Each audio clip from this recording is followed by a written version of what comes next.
Olá, pessoal, boa tarde, bem-vindos à nossa segunda palestra aí do semestre. Então, hoje nós temos a doutora Juliana Galache. Ela, para variar, né, tem um professor que sempre diz que eu só convido os amigos. Mentira, eu convido outras pessoas também, mas a Juliana também é minha amiga, colega no doutorado, já trabalhamos juntas. E a Juliana atualmente ela é pesquisadora lá no Instituto Tecnológico da Vale, em Belém, e vai contar um pouquinho aqui para a gente um pouco de morfometria geométrica e vai usar uns exemplos aí que ela fez durante a carreira dela de cientista. Ju, muito obrigada por você ter aceitado o convite de dar a palestra. E aí a gente, depois da sua palestra, então, a gente olha aqui as perguntas que vocês enviaram e abre, então, para discussão. A palavra é sua, Ju.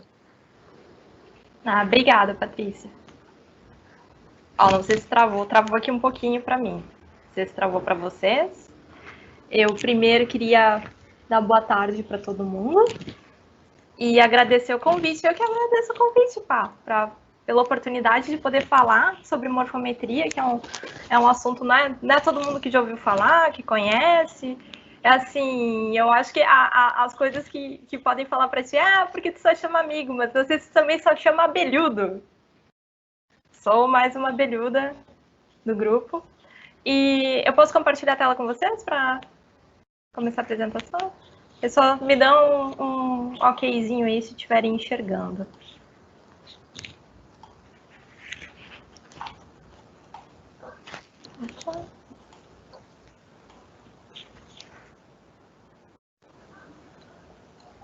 Já dei spoiler aí sem querer. Minha tela tá aparecendo? Ainda não. Peraí, então, que eu Às acho que demora um pouquinho. Não, eu acho que fui eu que fiz bobagem aqui. Peraí. E agora? Agora sim. Sim. Então, dando continuidade, eu penso mais assim, já que tá tendo tanta live, tanta apresentação e tal, pensei mais, na verdade, da gente ter uma conversa sobre o que é a morfometria geométrica, né?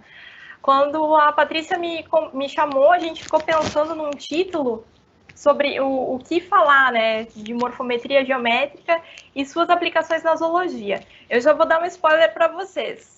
Vocês vão ver muita abelha por aqui, porque eu sou abelhóloga e esse é o meu background, né? Mas eu espero que esses exemplos sirvam para vocês. Legal, assim. Então, quando a gente vai falar num conceito de morfometria de um modo geral, a gente pode pegar um conceito desse, como o do Monteiro, que é o estudo estatístico das mudanças e variações na forma e no tamanho, ou a análise e mensuração de um componente complexo e multidimensional como a forma, que parece uma explicação super wow. Mas sobre o que é a morfometria? Simplificando, é como quantificar a variação da forma. E aí eu posso pensar por que eu quero quantificar essa variação, né? Porque a forma ela está ligada a diversos aspectos, a questões evolutivas, questões ambientais, questões de desenvolvimento, e dependendo da minha pergunta, eu vou poder avaliar e responder o meu questionamento a partir da observação dessa variação da forma.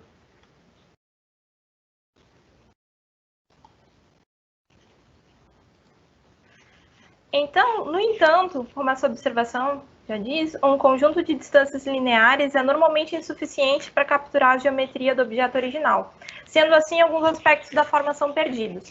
Então, quando a gente pensa na morfometria tradicional, que a gente também chama de morfometria linear, que quando a gente tem medidas lineares mesmo, a gente acaba perdendo informação. Acho que com esse exemplo vai ficar um pouquinho mais claro para vocês.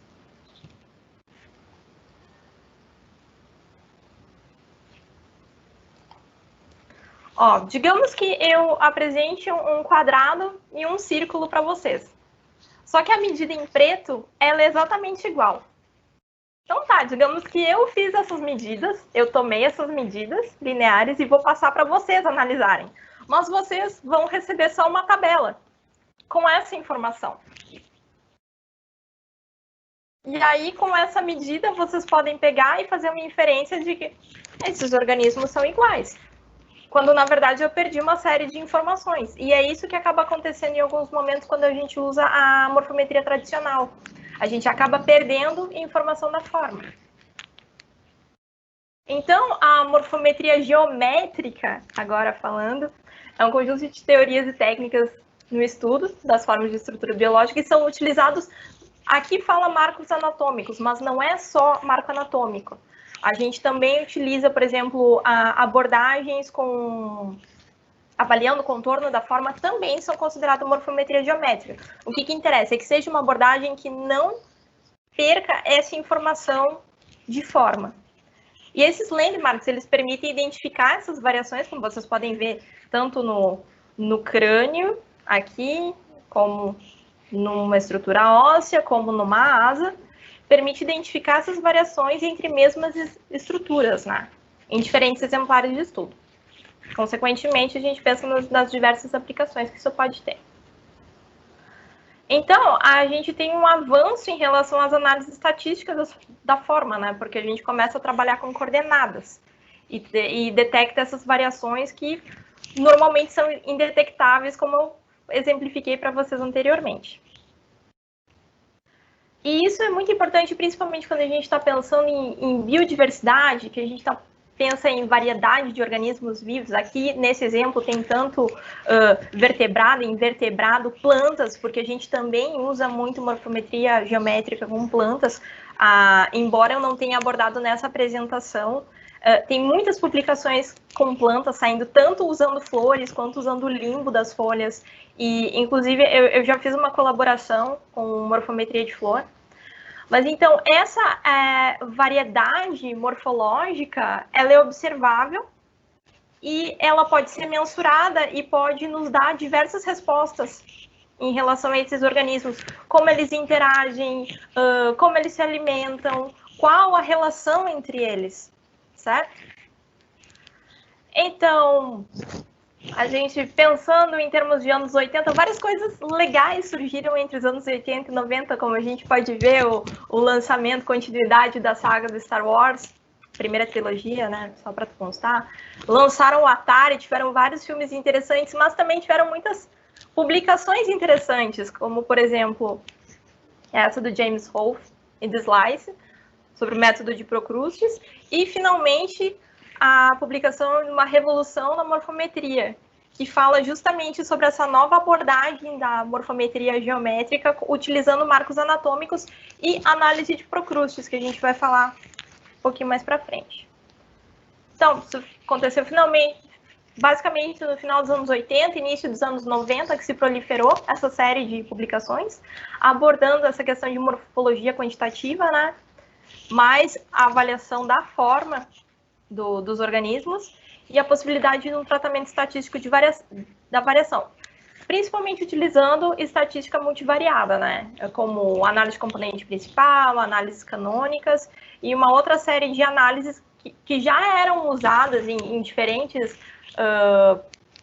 análises biológicas, mas que, no caso, essa estatística multivariada passou a ser utilizada para análise de morfometria geométrica. Então, a gente vê que a morfometria, na verdade, ela é multidisciplinar, né? Ela integra muitas áreas de estudo, como a própria biologia, estatística e geometria. E cada grupo de pesquisador tem seus interesses diferentes para usar, empregar a morfometria geométrica, né? Os taxonomistas, de modo geral, eles querem eles querem avaliar diferenças entre espécies e caracterizar. Os ecólogos querem caracterizar aspectos evolutivos e também questões de interação com o meio, né? Isso a gente pode falar mais para frente. Os geneticistas querem estimar a herdabilidade de caracteres morfométricos. E, assim, falando um pouco mais no aspecto que eu trabalhei com morfometria geométrica, a gente pensa muito na identificação e separação de espécies, subespécies, ecótipos, populações, entre outros. Então, voltando um pouquinho na história, só para exemplificar um trabalho de morfometria tradicional, né? Huttner, ele fez um estudo que o objetivo dele era separar diferentes subespécies de Apis mellifera a partir de dados de morfometria tradicional. Como vocês podem ver, as subespécies de Apis mellifera, elas têm uma distribuição muito ampla. A gente vê mellifera mellifera, ligústica, cárnica, macedônia, na Europa. E aqui a gente também tem na África, inclusive, onde está a scutelata, aqui, ó, que é a grande contribuição de abelha africana que a gente tem no Brasil, que veio a gerar a abelha africanizada, que é nada mais é do que uma mistura de várias dessas subespécies. Mas como avaliar isso? Elas são realmente diferentes morfologicamente, né? Então, ele fez 40 medidas por abelha, 20 abelhas por colônia, e daí para cada subespécie. E assim, ele conseguiu avaliar a diferença, conseguiu separar as subespécies por morfometria tradicional. A questão é que é um processo extremamente lento. Façam as contas de 40 medidas numa abelha, 20 abelhas por colônia, para tantas colônias, tantas subespécies. Aqui a gente vê uma representação da separação dessas subespécies, né? Mas, como vocês podem ver, ela é um processo muito demorado, né? É um processo que demanda muito tempo. Então, a gente também tem outras abordagens, né, em relação à morfometria, como, por exemplo, Francois avaliou a medida de uma única célula para ver se fazia diferenciação. Em vez de tu pegar e fazer 20, 40 medidas, a gente pega e esquece as coisas. 40 medidas, pegar uma célula da asa. E sim, tem condições de pegar e fazer uma discriminação, como vocês podem ver aqui, né, no gráfico. A abelha italiana, abelha africanizada, abelha carnosa. E também um sonho que a gente tem como, para quem tem interesse em taxonomia e para identificação de espécies, seria uma automatização dessas análises, né? Uma automatização desse reconhecimento, que daí vem sistemas semiautomáticos de identificação, como, por exemplo, o ABIS, que, na verdade, tratava do software que reconhecia as células da asa, como vocês podem ver, consequentemente, as intersecções, e, por fim, estabelecia um padrão, né, para o reconhecimento das subespécies de Apis. E se trata de uma metodologia bem eficiente, como vocês podem ver a taxa de acerto aqui na tabela de identificação baseada no ABIS. Aqui a HB, a Africanized Honeybee, né, a abelha africanizada. Aqui a Apis mellifera ligústica, por exemplo. E aqui na diagonal são taxas de acerto muito altas. Então, o ABIS é uma metodologia eficiente de classificação. Como eu falei, ela é de fácil aprendizado, ela é rápida se for comparar com as medidas do Huttner. Tu precisa de um certo equipamento relativamente simples e um alto índice de acertos, né, nas classificações. Mas ele é um software fechado, né? Ele não está disponível para todo mundo. Ele é um sistema específico para abelhas e não está adaptado a ser usado em espécie com padrão incompleto de venação.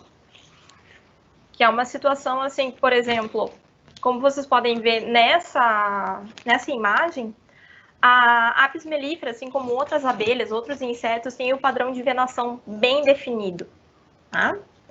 Que apresenta uma maior facilidade de reconhecimento. Já uma abelha sem ferrão, assim como algumas moscas, outros insetos, eles têm um padrão reduzido dessas nervuras.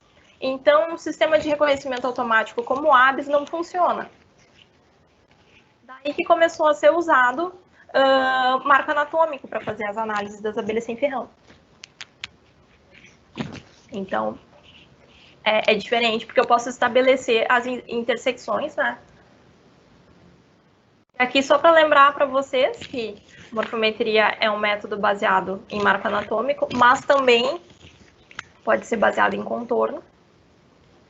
E aí, a partir quando tu plota os marcos anatômicos, faz análise de Procrustes, que é o grande, por assim dizer, pulo do gato da morfometria geométrica. Aqui a gente tem um exemplo, por exemplo, de duas asas, de duas espécies, dois indivíduos, que seja. Eu quero avaliar a forma, certo? Então, nesse momento, eu não estou preocupada com o tamanho.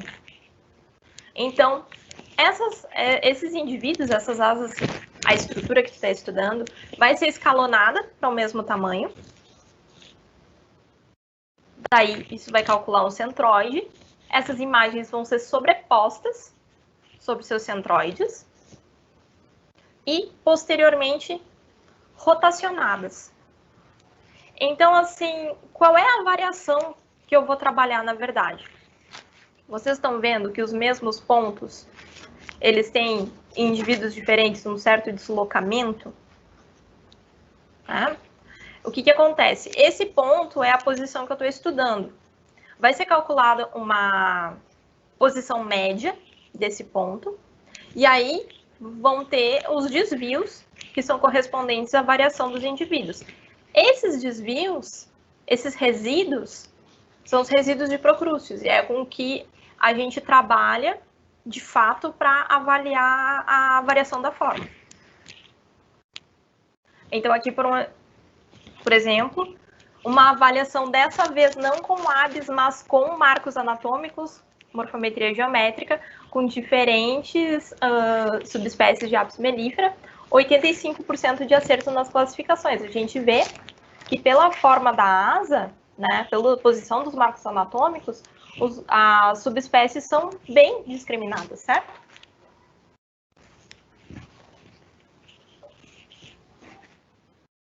Já aqui é um outro exemplo de aplicação, porque aqui antes a gente estava falando em discriminação de subespécie. Agora a gente tem uma situação desse paper que encontraram um fóssil de asa em Israel, né? Então eles queriam saber qual a origem dessa abelha fóssil, né? A qual subespécie ela pertenceria. Então, o que foi feito? Foi feita uma análise morfométrica comparando esse indivíduo encontrado, que é essa cruzinha verde, aqui esse asterisco verde, com as demais subespécies conhecidas. E se imaginava que ela fosse uma Apis mellifera siríaca, que é do local onde ela foi encontrada. No entanto, ela não é. Ela é mais próxima da subespécie de Apis mellifera da Turquia. E isso nos mostra que nessa época já era feito transporte de colônia para a prática de apicultura. Olha só que interessante. Então, tu pode ter uma espécie de CSI das abelhas, ou seja lá de qual fóssil tu encontrou, para saber qual é a origem de fato dele. Aqui é um outro caso, também com fóssil. Asas são uma estrutura interessante para estudar isso, porque elas ficam relativamente bem conservadas. Como vocês podem ver nessa imagem, as veias são praticamente perfeitas ser visualizadas. E daí a mesma coisa, essa configuração de marco anatômico dessa imagem foi comparada com outros indivíduos atuais para avaliar a que tribo pertence, né? Também para classificação, para saber de que indivíduo se trata. Aqui a gente tem um exemplo que até a Patrícia pode falar melhor, porque ela é coautora, que é uma avaliação de amostras oriundas de diferentes lugares, né? Ali no caso, como vocês podem ver no mapa, no Paraná e em São Paulo, mas essas colônias elas foram levadas para o mesmo lugar e permaneceram durante muitos anos no mesmo lugar. E é identificada como plebeia remota. Só que, como vocês podem ver, a análise de discriminante aqui, vocês podem ver que quase não há sobreposição, praticamente não há sobreposição na forma da asa das colônias oriundas dos dois lugares, ou seja, tem uma diferenciação muito grande que não é esperada para indivíduos de uma mesma espécie.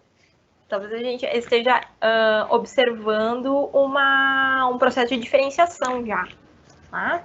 Mais do que populacional. Aqui é um outro exemplo com outra abelha sem ferrão, que é a Melipona bichae, que foi avaliada a diferença populacional conforme a localidade de coleta e também conforme haplótipo, porque isso é uma coisa muito interessante que a gente pode se utilizar de integrar dados moleculares com dados morfométricos para avaliar a estruturação populacional. Aqui também eu falei muito sobre abelhas sociais, como vocês podem ver nos exemplos, mas e em relação a abelhas solitárias? Aqui a gente tem um exemplo, não sei se essa caixinha fica em cima do gráfico, é o que vocês estão vendo. Mas aqui a gente tem um exemplo com Euglossine, que são as abelhas das orquídeas, né? Como espécies do gênero Euglossa. Então foram comparados a forma da asa aqui por marcos anatômicos, né? Teve 84% de classificação correta entre as espécies. E aqui também teve uma abordagem com o contorno das células. Eu não coloquei o gráfico aí, mas quando tu faz uma abordagem integrando o contorno e os marcos anatômicos, sobe para mais de 90% o acerto. Então também isso é interessante, é pensar que muitas vezes para te esclarecer uma dúvida, um questionamento que tu tem, seja interessante integrar diferentes abordagens.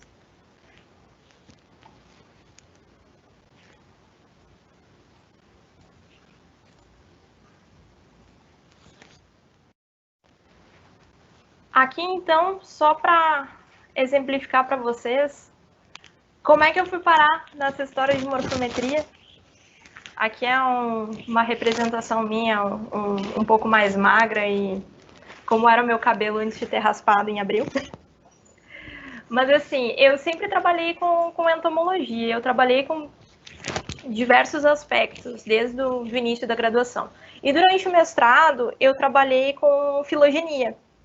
Filogenia de um gênero de cigarrinha, que é Deóis. Inclusive... Voltou? De novo, gente.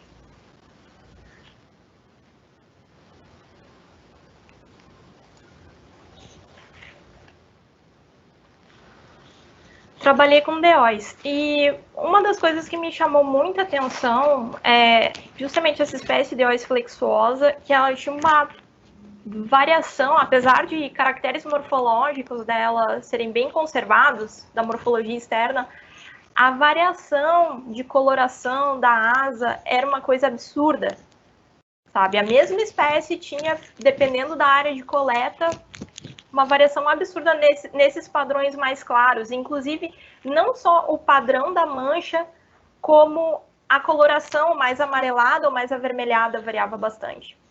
E isso me deixou com aquela cara de atordoada ali, e eu comecei a pensar mais a respeito nessa... A gente faz a classificação entre espécies, mas acaba se esquecendo um pouco da variação dentro da espécie. E isso, eu fiquei pensando, poxa, eu quero aprender mais sobre isso. Só que ao mesmo tempo, quando eu fui trabalhar com sistemática filogenética, com dados morfológicos, eu tinha uma certa dificuldade com a subjetividade de determinar um caráter, o estado de um caráter, por exemplo. Mas isso é uma coisa particular minha, né? Se é mais arredondado, se é mais alongado. Eu precisava de uma coisa que me mensurasse isso, um valor numérico. E aí, se o slide passar.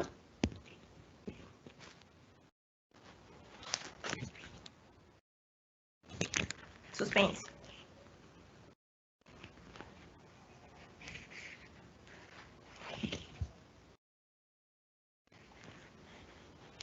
Gente, desculpa, deu uma travada aqui. Eu vou descompartilhar a tela e voltar, tá? Tranquilo. Não sei por que travou. Tá me sacaneando. Enfim, vamos lá de novo.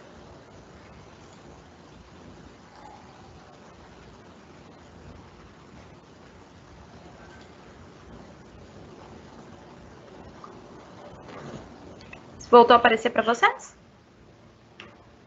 Agora. Bom, como eu falei para vocês, durante o doutorado eu fiquei pensando muito em trabalhar com isso, né? Então, eu trabalhava antes com abelha sem ferrão, voltei para as abelhas sem ferrão, só que no caso para trabalhar com Morella cerulea, que é essa abelhinha que vocês estão vendo aí, vou falar um pouquinho mais sobre ela agora. E aí sim, a morfometria acabou se tornando uma ferramenta para mim para avaliar a variabilidade populacional.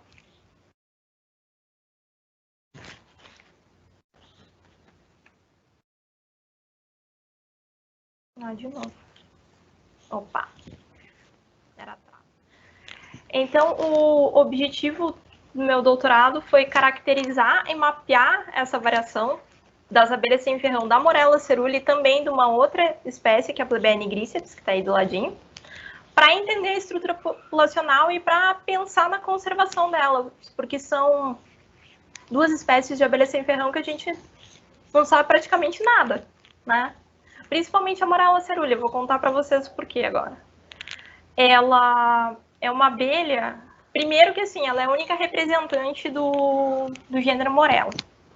E ela é uma abelha que ela ocorre, ela é subterrânea, uma abelha sem ferrão, que faz a colônia toda bonitinha, aquela história toda, mas subterrânea. Como vocês podem ver, essa abelha aí, essa foto, é uma operária saindo da entrada de uma colônia.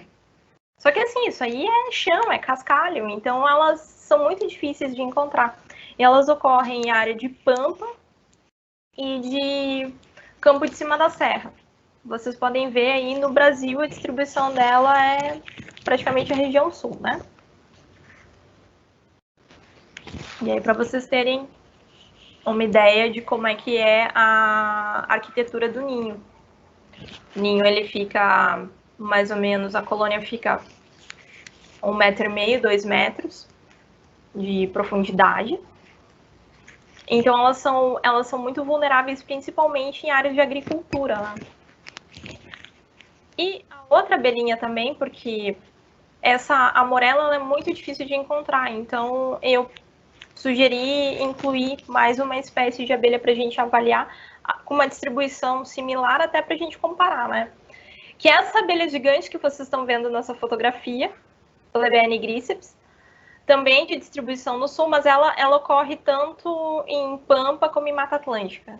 Ela já tem uma distribuição um pouquinho diferente. Ela é muito pequena, como vocês podem ver, também as colônias têm pouquíssimos indivíduos. E ela ela nidifica em fresta de rocha, oco, qualquer cantinho. E ela não faz invólucro.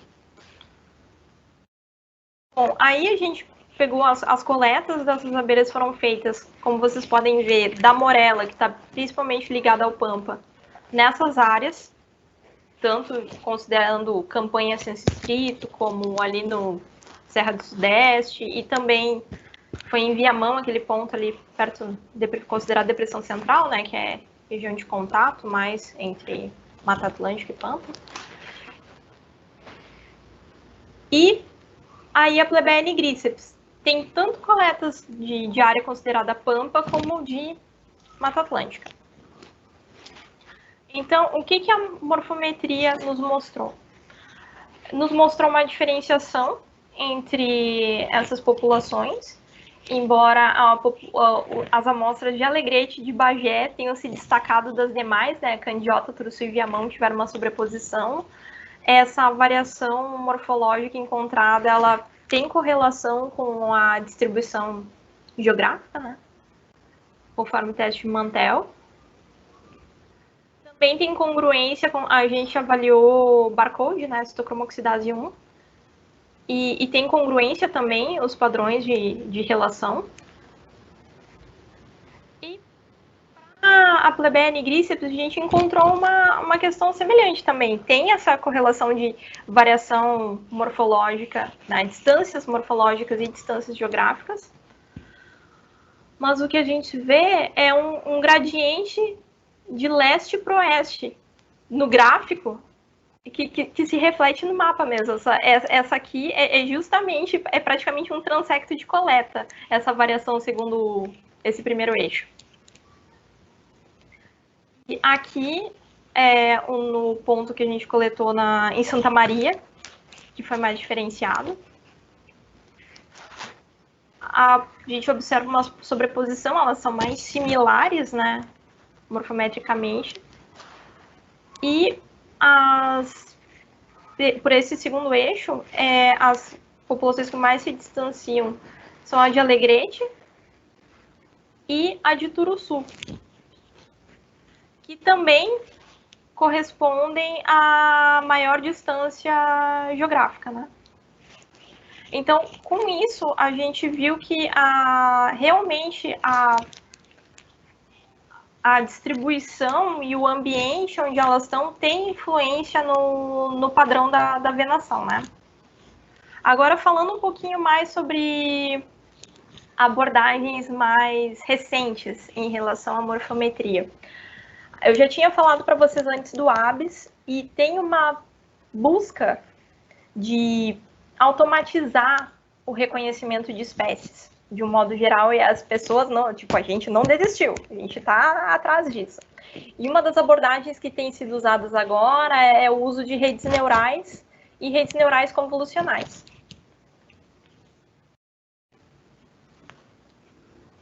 Demorando um pouquinho para passar.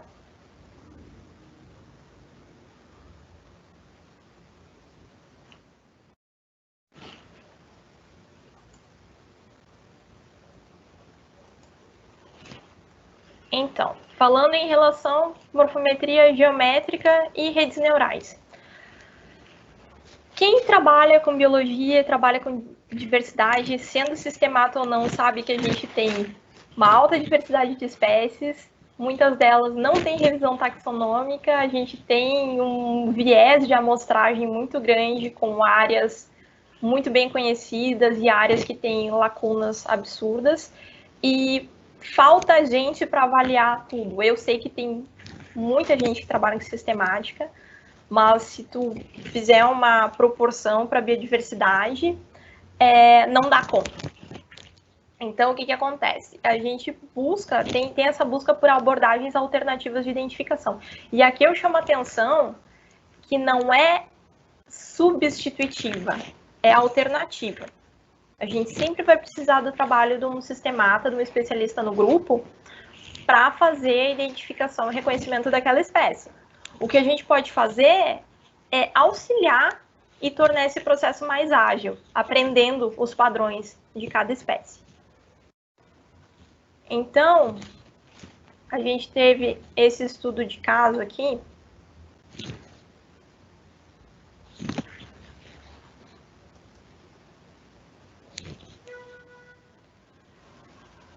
Com melíponas.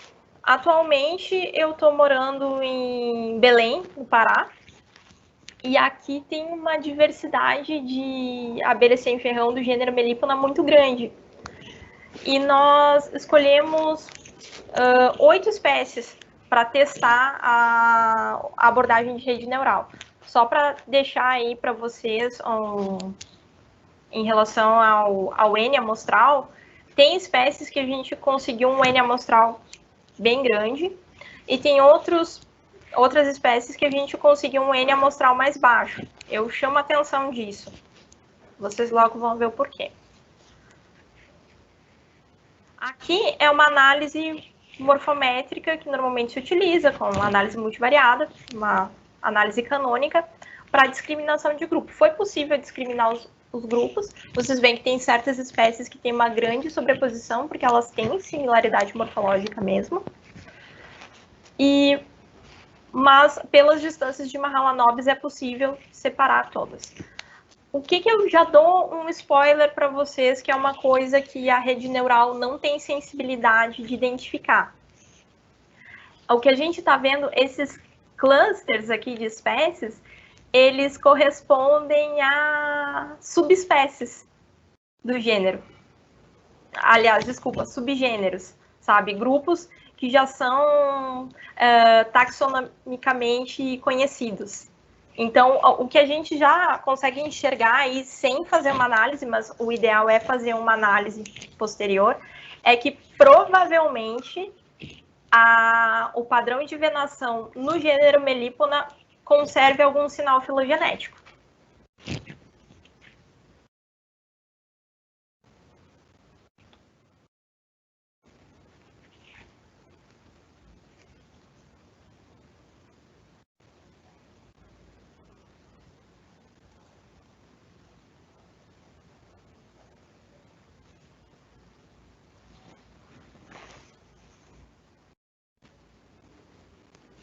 Aí, só para mostrar para vocês as distâncias de Procrustes entre as espécies.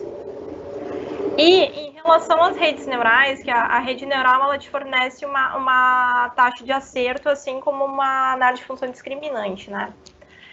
Essas taxas de acerto de classificação foram bem altas, no entanto, a gente vê que com 4 espécies, que eram as espécies que tinham um maior número de indivíduos, esse acerto foi alto. Mas quando a gente aumentou o número de espécies, mas que tinham um número de indivíduos mais baixo, esse número já sofreu uma queda. E por que isso ocorre? Porque o algoritmo ele tem uma fase de aprendizado, assim como o ABES também. Para ele reconhecer que a espécie X é a espécie X, por exemplo, que a Melipona fasciculata é a Melipona fasciculata, ele precisa de um treinamento prévio para reconhecer que aquele padrão é um padrão de Melipona fasciculata. Normalmente, para fazer esses treinamentos, tu tem que ter 100 ou mais indivíduos para conseguir esse tipo de discriminação. E nem sempre vocês sabem como é, nem sempre a gente consegue esse número de indivíduos. E como é que é feito esse reconhecimento? Inicialmente, o pessoal pegava e trabalhava com contorno. Né? O reconhecimento a rede neural trabalhava no reconhecimento do contorno da asa. Só que para abelha sem ferrão, isso não é muito informativo, porque o contorno da asa ele é muito conservado. A variação está nas intersecções das veias. Então, na segunda abordagem, foi feito um reconhecimento pixel por pixel para ver o posicionamento das veias. E aí sim foi possível reconhecer as espécies, né? E lembrando que também a gente pegou de cara para testar um problema bem complexo, porque quanto mais próximo filogeneticamente falando, mais difícil é de distinguir. Né? Tem alguns problemas com rede neural que classificam espécies, por exemplo, famílias diferentes ou ordens diferentes, que é uma escala bem maior, né?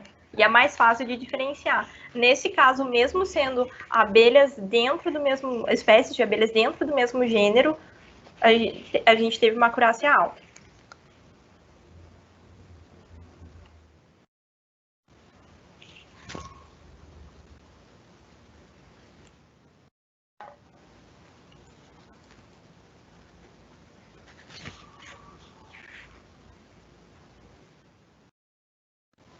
Então, qual é o raciocínio, o fluxo de trabalho aqui? Seria a coleta da abelha em campo, aí tu pega e faz a imagem da asa, faz a identificação das bordas e das distâncias, como eu falei antes, né, o reconhecimento da venação. Aí passa pelo algoritmo de treinamento, compara com o banco de dados e, por fim, faz uma identificação da espécie. A ideia é que se tem um banco de dados que, quando ele faça o reconhecimento, já tem uma saída com o nome popular e a descrição. Mas para a gente conseguir isso, a gente vai ter que ter um banco de dados muito grande, fazer um treinamento muito maior. Então, essas seriam as próximas etapas do projeto, né?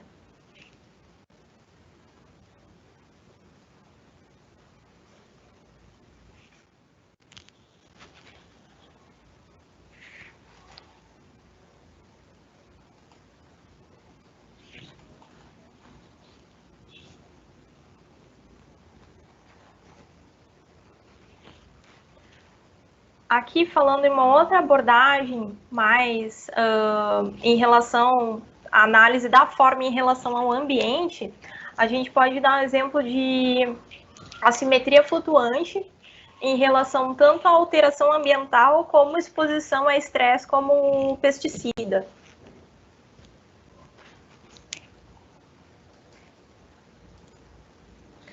Mas assim, só para primeiro falar sobre assimetria, a gente tem vários tipos de simetria na natureza, né? Radial, espiral, bilateral, mas a gente trabalha nesse caso que eu vou exemplificar principalmente com bilateral, já que nós estamos falando de asa. Para quem tiver mais curiosidade sobre o assunto, tem uma revisão muito boa do Klinkenberg, que é o autor de um dos softwares que se utiliza em morfometria, o Morpho-J, que ele fez uma revisão de 2015 sobre assimetria, bem extensa, mas muito boa, muito completa sobre o assunto. Então, a assimetria, na verdade, se trata da variação entre os lados direito e esquerdo em um organismo, quando a gente fala de organismos bilaterais. E tem diferentes tipos de assimetria, como a flutuante, que é a variação entre os lados devido a mudanças aleatórias no desenvolvimento, mas ela tem uma distribuição normal. E a assimetria direcional é variação em favor de um dos lados na população. A população vai ter uma tendência a ter assimetria para um dos lados. Por exemplo, um exemplo de assimetria direcional muito comum é a posição do nosso coração, que tem um desvio para a esquerda. E é um desvio que tu encontra na população inteira. Se fosse assimetria flutuante, tu teria na população variações na posição do coração, mas alguns teriam o coração para o lado esquerdo e alguns teriam mais para o lado direito. Basicamente, essa é a diferença entre os tipos de assimetria. E o que acontece? A assimetria flutuante, essa que mora para a direita, mora para a esquerda, ela é provocada por perturbações durante o desenvolvimento.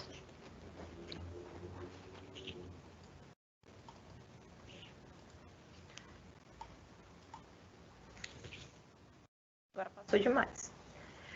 Então, entre os fatores que podem causar assimetria, tem muitos, como diferença na temperatura, estresse nutricional, se é mais ou menos nutrido durante o desenvolvimento, exposição à radiação, exposição a algum composto químico, densidade populacional, doenças, parasitas, luminosidade, estrutura de hábitat, tudo que tem a ver com o ambiente externo em relação ao desenvolvimento pode causar assimetria. Por isso que a assimetria, durante muito tempo, foi e é utilizado como uma ferramenta bioindicadora.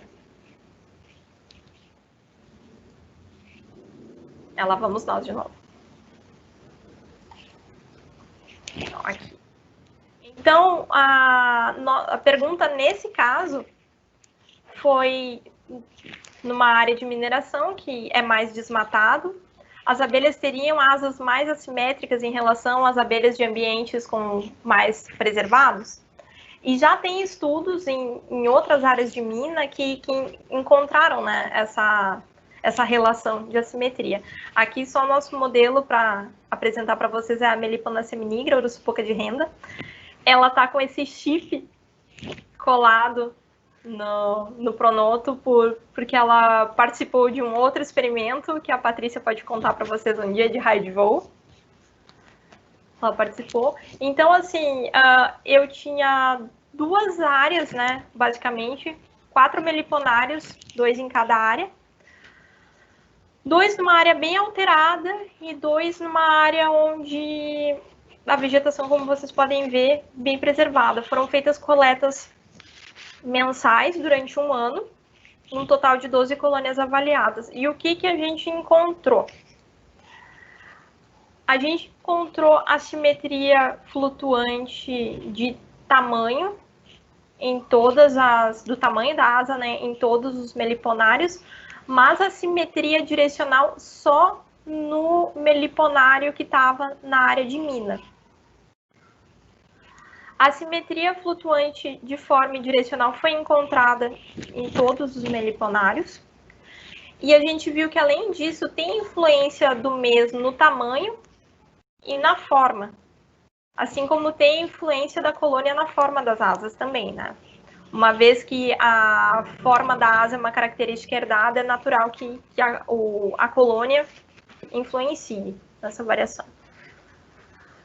Mas assim, o que eu queria mostrar para vocês é, primeiro, aqui a gente viu que só teve esse tipo de assimetria, só foi encontrada numa área mais impactada.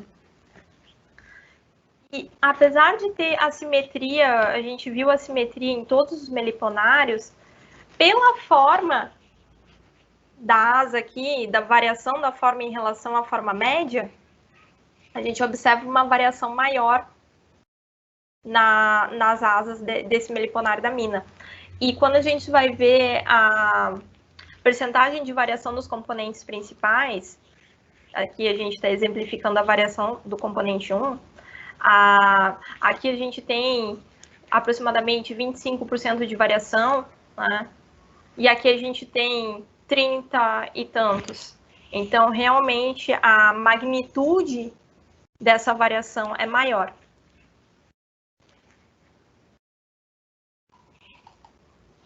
Um outro exemplo também é a simetria no consumo de neonicotinoides, né, dessa abelhinha aqui, também a abelha sem ferrão, Scaptotrigona depilis. Esse é um trabalho que foi feito em parceria com a Annelise Rosa, né, e com o pessoal da Unesp de Rio Claro. E, assim, o que acontece? Qual foi a premissa?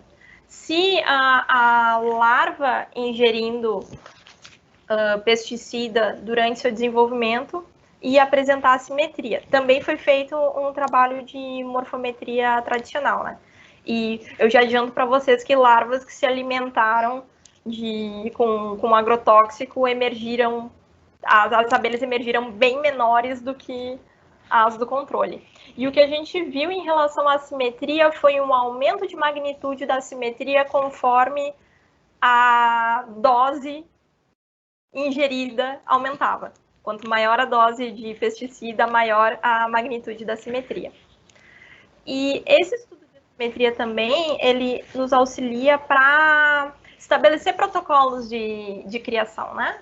Para ver se, por exemplo, uma abelha que eu estou criando in vitro para um experimento, ela vai ter um desenvolvimento similar a uma abelha in vivo e eu vou poder usar ela de fato como um controle. Então, são essas as várias aplicações em termos ecológicos, né, e de interação que a gente tem para a morfometria geométrica. Não é só a questão de variabilidade populacional e só a questão de classificação e diferenciação de espécies. Aqui, só um exemplo para você, se eu ainda não convenci o pessoal a trabalhar com morfometria. Isso é um exemplo prático, tá, gente? A gente estava, onde eu trabalho, escrevendo um projeto para trabalhar com barcode, fazer uma caracterização, um banco de dados de barcode de insetos. Daí eu pensei, nossa, se a gente vai ter acesso a esse banco de dados de insetos, né, uma vez que vai ser feita a extração, por que não fazer morfometria? E aí eu digo, considerando que aqui, gente, eu estou considerando na molecular gastos, quando for fazer o orçamento, só reagente. Eu estou considerando que já tem um laboratório pronto, já tem um sequenciador disponível, e eu não estou considerando, por exemplo, gasto com o pessoal que vai fazer, que vai realizar, de fato, o trabalho de bancada. Eu estou falando só reagente. Só reagente, um projeto de 2 anos, com o volume de material que a gente quer, é um custo de aproximadamente R$200 mil. Agora tu pega o mesmo material, vai fazer um trabalho de morfometria. O que a gente vai precisar? A gente vai precisar também desconsiderando o gasto com o pessoal que vai fazer isso, vai fotografar, etc. Falando de, tu tem o gasto da lupa, né, com uma câmera acoplada, que daí a gente considera que também tem, se tem o laboratório de molecular montado, tem a lupa disponível montada. O que a gente vai gastar? Eu vou ter que tirar foto e eu vou ter que fazer as minhas análises, né? Só que as minhas análises, elas, tanto o MorphoJ, como o software para botar os marcos anatômicos, como se eu quero fazer uma análise no Geomorph, no R, eles são todos gratuitos. Então, basicamente, tu vai pegar os indivíduos, vai fotografar, vai ter essas fotos, vai colocar no teu computador, vai analisar. E o que tu vai gastar com isso? Perto de um projeto com dados moleculares.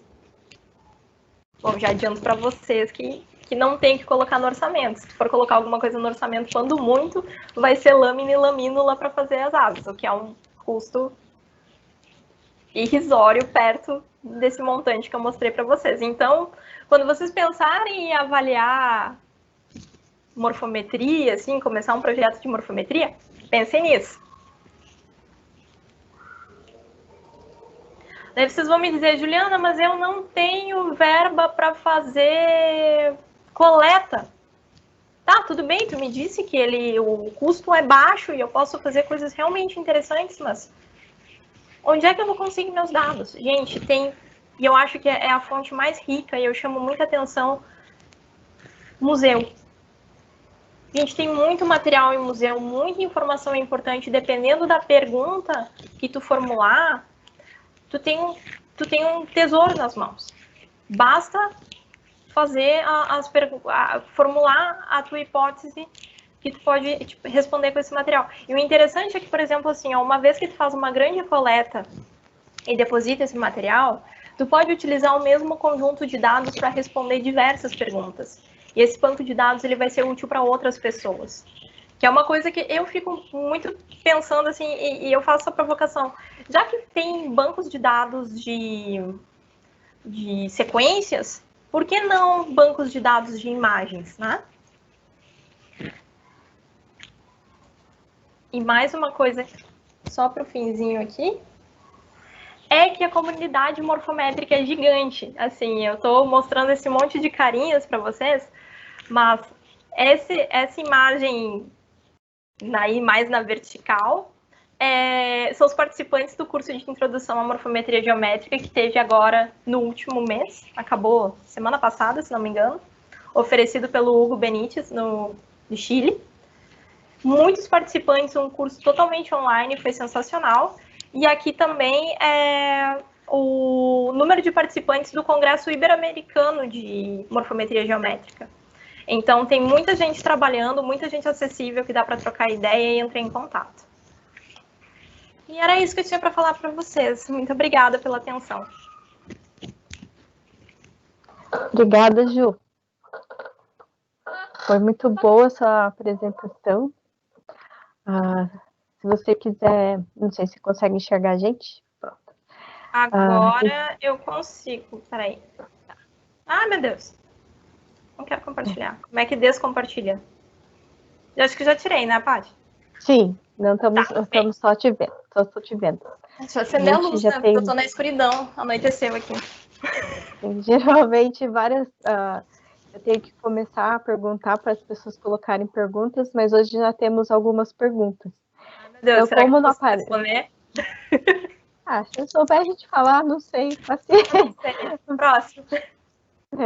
Mas eu vou ler a pergunta, então, porque como a gente grava e depois vai para o YouTube, as pessoas não vão ver as perguntas, então eu leio. Então, a primeira pergunta, né, que a gente recebeu foi da Kimberly. Então, ela fala: olá, boa tarde, Juliana. Muito interessante assunto. Parabéns pela abordagem. Gostaria de saber se existe alguma variável, a gradiente, para identificar o que é de fato uma espécie nova ou subespécie, ou uma identificação, e não uma variação populacional ou plasticidade fenotípica. Obrigada. Nossa, essa é a pergunta de $1 milhão. Não, é que assim, ó. Pá, eu acho que tu congelou. Mas eu não sei se vocês estão me ouvindo. Mas, bom, vou responder, qualquer coisa eu repito. Mas esse limiar de estabelecer a diferenciação entre espécies e subespécies, ele é bem complicado, assim, o limiar do que é uma variação populacional e o que é uma diferenciação de fato de espécie. É que nem assim, trabalhando com marcador molecular, a gente se depara com o mesmo problema, porque tu tem aquele limiar de 3% de divergência nucleotídica que o Ebert estabeleceu lá com a questão do barcode, mas a gente sabe que não é todo organismo que funciona, não é para todo animal que funciona isso. Isso tu vai ter que ter um conhecimento da morfologia, da história, vai ter que integrar outras coisas para interpretar teus dados. Mas assim, ó, por exemplo, a análise de variáveis canônicas, que a gente utiliza muito para discriminar e calcular a distância de Mahalanobis. O que ela vai maximizar as diferenças entre os teus grupos. Só que o que tu informa para ele é grupo, certo? É tu que está dizendo quais são os grupos. Então, tu pode fazer uma análise dentro de uma espécie ou entre espécies. Só que tu vai ver que a magnitude das distâncias de Mahalanobis vão ser diferentes. E daí tu vai conseguir perceber por essa comparação e juntando com outras informações, ok, isso aqui é uma diferenciação de espécie, isso aqui é só uma variação populacional. Quando tu pega e coloca, por exemplo, outros indivíduos de outras espécies na análise, que tu sabe que são realmente diferentes, esse valor da distância de Mahalanobis, da distância de Procrustes, fica mais evidente. Talvez seja interessante pegar e incluir numa das análises para tirar tema, sabe?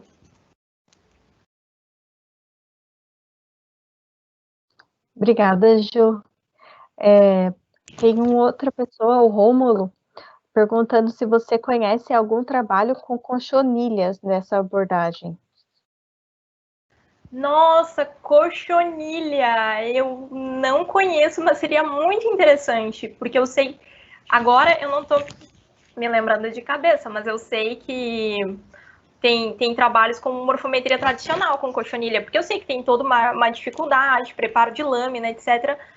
Mas eu creio que seja bem aplicável. Porque tu consegue. Porque qual é a grande importância de usar, por exemplo, tu quer usar marco anatômico? Os marcos que tu vai eleger, eles têm que ser homólogos. E se tu estuda cochonilha, tu conhece as estruturas, tu sabe quais são as estruturas homólogas e herdadas. Então, tu tem condição de pegar e eleger os teus marcos, né? Então, eu vou te dizer, sinceramente, de cabeça, agora a cochonilha eu não conheço, mas super incentivo a fazer. Coisa boa. Aí nós temos o Ramon, ele diz, boa noite. Abelhas acondicionadas em álcool pode deformar a asa, causar algum tipo de assimetria? Olha, poder pode, mas assim, tu tem duas opções. Uma delas é reidratar as tuas amostras, que eu acho que é um pouquinho trabalhoso. E também tem outra coisa, digamos que eu não sei se daria de fato uma assimetria, mas pensa que, por exemplo, se todas as tuas amostras estão acondicionadas da mesma forma, todas elas estão sujeitas ao mesmo tipo de variação. Então é interessante que é um negócio que. É porque é muito detalhe metodológico, eu não citei isso, mas o ideal é, num caso desses, em vários casos de estudos morfométricos, tu fazer uma subamostragem, marcar os teus dados e depois fazer uma nova de Procrustes para ver se a variação que tu está observando é uma variação mesmo ou se é uma influência, por exemplo, do operador que está marcando ou um viés da própria deformação da asa. Mas normalmente o pessoal pega e acondiciona em álcool e até agora não vi problemas mais graves a respeito, assim. Aí a Kimberly pergunta de novo, mais uma dúvida. Ela tem uma dúvida referente às redes neurais. Como você mencionou, deverá ser realizado um treinamento. Para isso, você mencionou de que o que está sendo avaliado deverá ser informativo para o grupo. No caso de se estar trabalhando com espécies relacionadas filogeneticamente, por exemplo, um gênero, deve-se utilizar caracteres diagnósticos da diagnose, que são informativos para a separação de espécies? E se esses não forem caracteres de forma ou contorno? Tá, vamos lá. Assim, ó. Na verdade, para a rede neural, tu tira a fotografia da estrutura, ele vai considerar tudo. O que eu expliquei é que talvez tenha confundido, porque a primeira abordagem que o pessoal do laboratório utilizou foi utilizando só contorno, porque eles usavam só contorno para folhas de plantas. Atualmente, as abordagens, elas consideram todos os pixels, não sei como falar isso no plural, mas vocês entenderam. Quem souber, por favor, avisa. Mas assim, ele considera a imagem completa. Então, sendo informativo ou não, o software, o algoritmo, ele vai utilizar para reconhecer aquilo ali como um padrão. É diferente da gente que pega usando marco anatômico e vai certeiro na informação que tu quer. Olha, eu quero saber a intersecção dessas veias. E eu tô falando em inseto, gente, mas assim, ó, eu fiquei a apresentação inteira falando em abelha, falando em inseto, mas isso tu extrapola para vertebrado, extrapola para planta. Eu sei que é meio difícil, mas assim, em ossos é assim, qualquer organismo, se trabalha com vértebras, se trabalha com escama também, tem trabalho até com escama de cobra, tem umas coisas maravilhosas, assim, o mundo da morfometria, eu sou suspeita para falar, né, mas ele tem muita possibilidade. Mas a questão é, a rede neural considera, por exemplo, tu tirou uma foto da face do inseto, ele vai considerar tudo. O que acontece? É que aquela abordagem anterior que levava só o contorno em consideração não era informativa. Mas é que isso está mudando muito rápido, né? Essas abordagens envolvendo informática. Para mim, assim, eu trabalho com colegas que fazem isso. Na verdade, eu estou recém aprendendo. Sou bióloga, não manjo nada de informática, tô recém. Eu tenho dificuldade para usar o R, gente. Eu uso na maior parte do tempo o Morphoj. Eu tô engatinhando para usar o Geomorph, que é uma mãe, dá para fazer tudo, maravilhoso, mas assim, a pessoa que erra vírgula, põe um espaço a mais, a gente tem que se adaptando, né? Com certeza. A gente tem uma outra pessoa que não tem o nome, que pergunta se as referências dos artigos e o software serão informados posteriormente. Aí eu acho que eu posso combinar contigo, Ju, a mesma coisa que eu fiz com o Miri, quando ele deu palestra aqui, que ele também tinha várias citações. De repente, se puder me mandar a lista das referências, quando eu preparar ou eu boto no Instagram do PPG, ou eu boto no final da apresentação, quando for colocar no YouTube. Então a gente já responde essa. Sim, jogo rápido. E daí deixa os links dos softwares para o pessoal baixar. Muitos deles têm tutoriais, são super amigáveis. E, gente, sim, outra coisa que eu não comentei, eu sou péssima em matemática. Péssima mesmo. Mas, felizmente, o nosso trabalho é entender o questionamento biológico e tem softwares abençoados que calculam isso pra gente. Claro que é importante a gente entender a base matemática por trás. Inclusive, eu passei situações traumáticas de aprender a calcular procrustes na mão. Não quero fazer isso de novo. Mas, assim, foi importante para aprendizado. Mas relaxem, mesmo não sendo bom em matemática, dá para trabalhar com morfometria. Bom, coisa boa. Bom, o Kevin Santiago, boa noite, palestra excelente. Tenho interesse em iniciar meus estudos em morfometria geométrica. Gostaria de saber se existem estudos que correlacionam a morfometria geométrica com a aptidão reprodutiva de abelhas.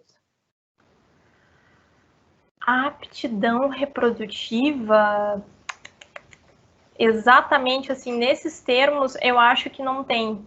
Mas tem estudos de assimetria relacionados a sucesso, eu ia dizer mating agora, né? O sucesso de encontrar a rainha lá. Casamento? Obrigada. E tem trabalhos que falam muito sobre a questão do fitness, né?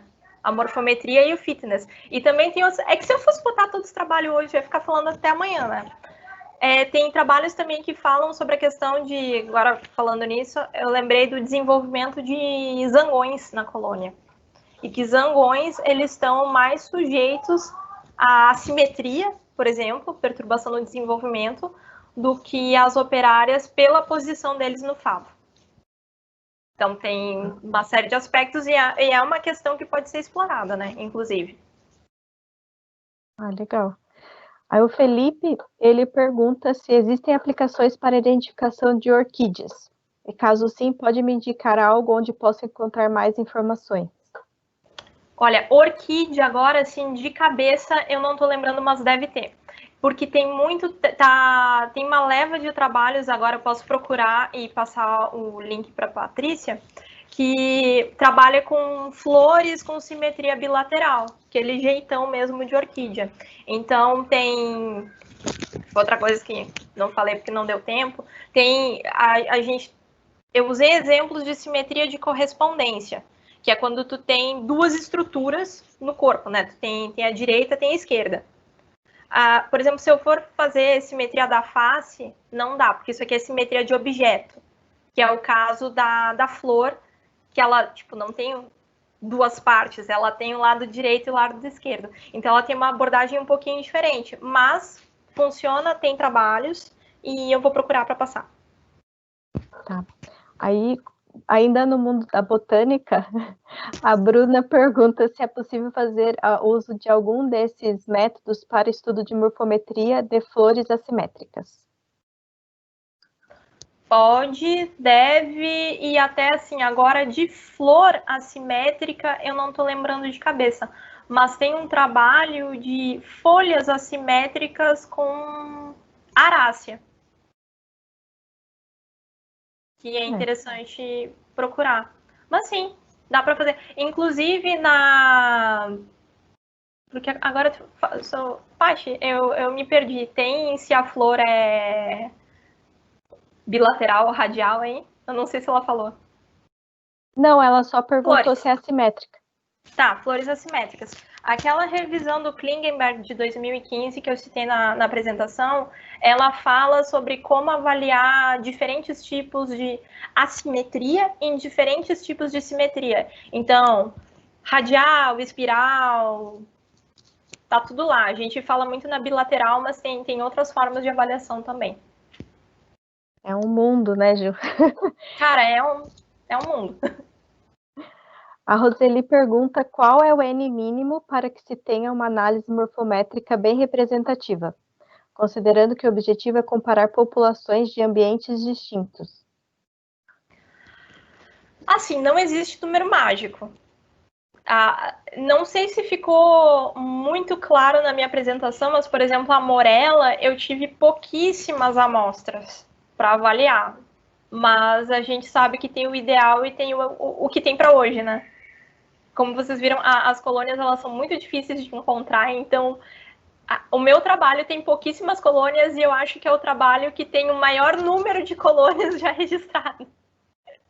Então, pelo menos no mesmo trabalho, assim. Mas, então, assim, a preocupação maior, na verdade, quando tu vai fazer uma análise morfométrica, é a relação do número de marcos anatômicos com o teu número amostral. Tem papers mais teóricos que falam sobre isso, mas a questão é que teu número amostral seja pelo menos o dobro dos teus marcos anatômicos. E por incrível que pareça, às vezes isso não é possível, porque tu tem um indivíduo raríssimo e que tu quer avaliar.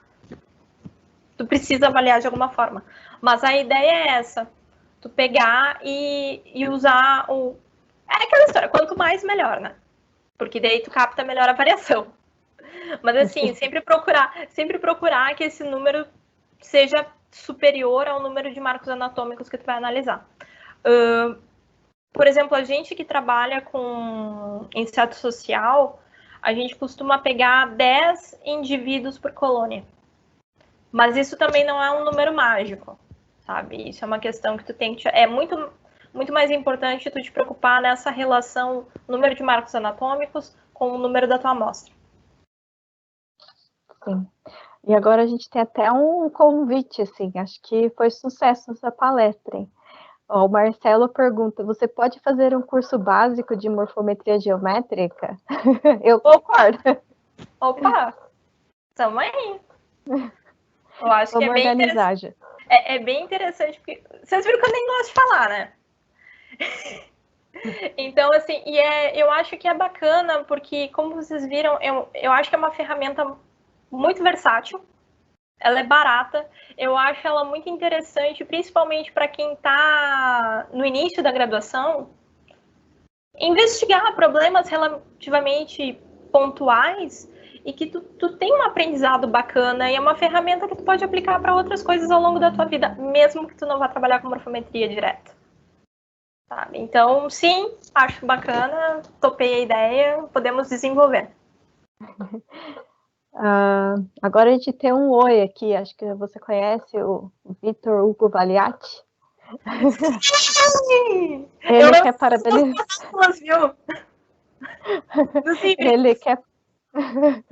Ele quer parabenizar pela apresentação e o trabalho e dizer que foi um prazer revê-la e ouvi-la.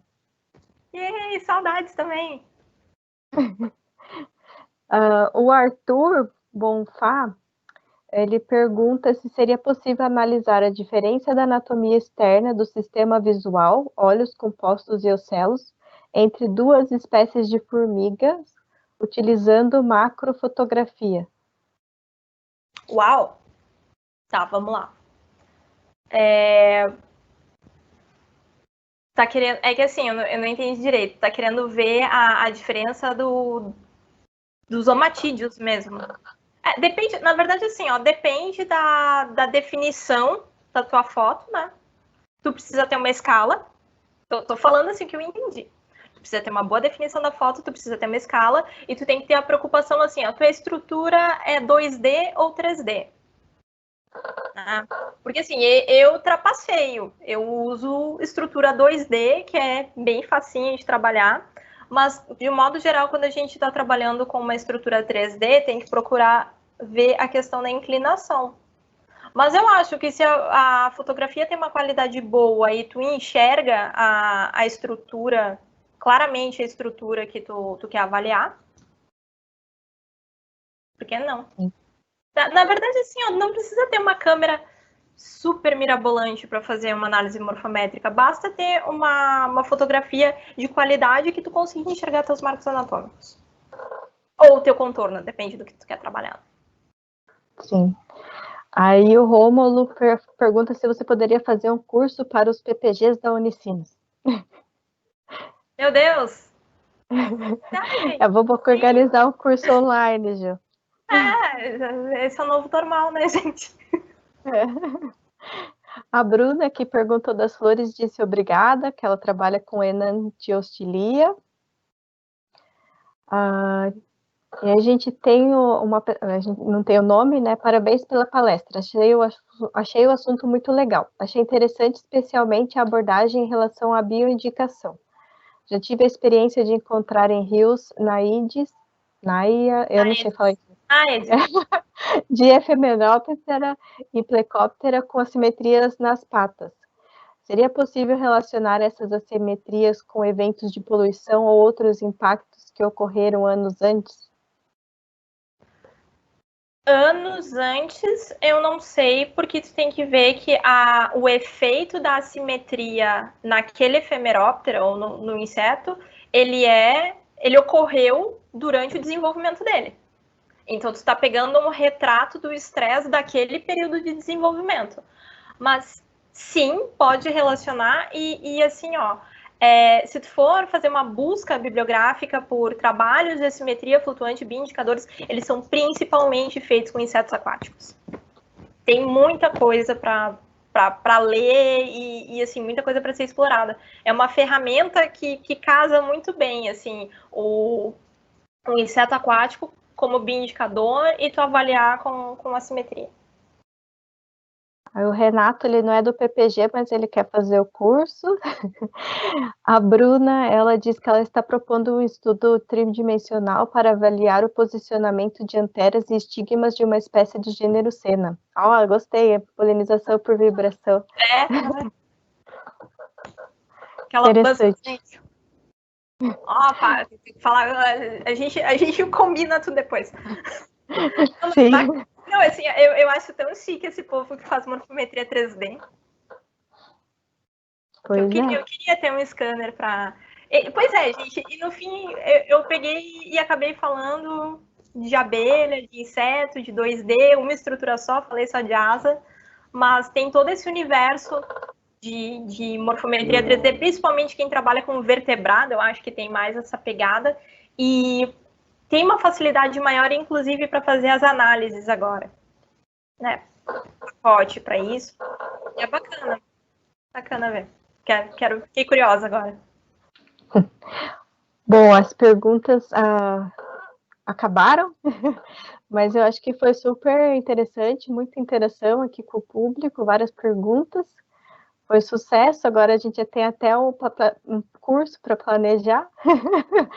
Então, eu fiquei muito feliz, Ju, muito obrigada pela sua apresentação e por ter topado mais esse desafio, né, de dar palestra por videoconferência. Obrigada, Ju. Tá, gente, eu que agradeço a oportunidade, assim, de falar, ainda mais falar sobre morfometria, que é um negócio que eu sou apaixonada. Gente, muito obrigado por terem assistido, terem paciência com minhas piadinhas sem graça e ter acompanhado até agora. Que bom que vocês gostaram, eu fico muito feliz. E era isso, gente. Valeu! Então tá, galera, a gente vai encerrar por hoje. A próxima palestra a gente vai falar sobre... A gente não, né? A pessoa palestrante vai falar sobre a taxonomia integrativa. Então, Opa, vai ser bastante interessante. Vai ser bastante interessante também.